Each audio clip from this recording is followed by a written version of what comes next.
I am so glad to hear that my video on a few tips that you should watch out for when you're applying to jobs is helping people, because this is such a common mistake that people make. And just the other day, I was coaching someone on this because I'm a career coach as well and people pay me for coaching. And one of the ladies I was coaching, she told me she was applying for both business development roles as well as account management roles. Now, you would think to the naked, untrained eye that those two jobs are the same. Actually, they are not the same job.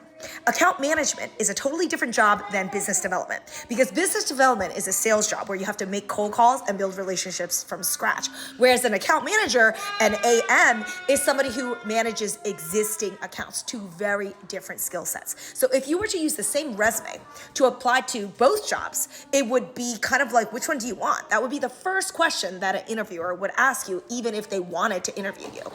Another good example of this is what I recruit for. I'm a headhunter and I recruit for agency recruiters, which is a specialized type of recruiter. This person specifically works at recruitment agencies and staffing companies. This person does not work at an HR job.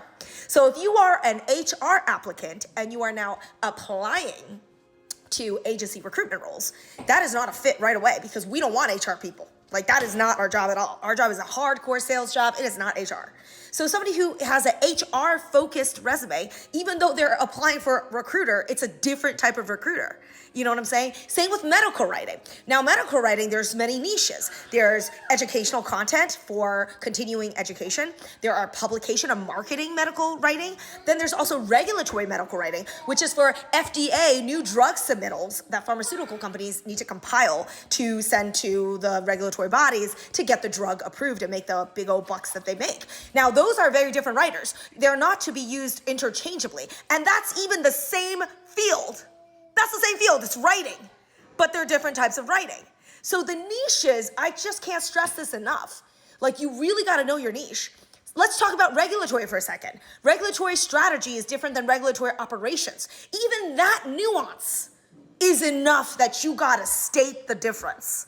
You see, so when people are trying to go for everything, they end up getting nothing because they're turning everyone off. They're telling everybody, I don't know what I'm talking about. I don't know the industry differences between a regulatory operations person and a regulatory strategist. Those are two different jobs. Even though they have the word regulatory, they're different.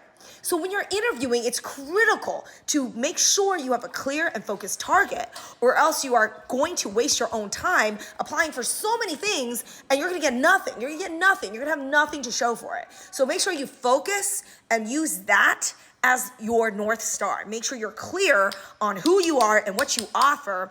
Otherwise, you're just gonna confuse everyone, including yourself.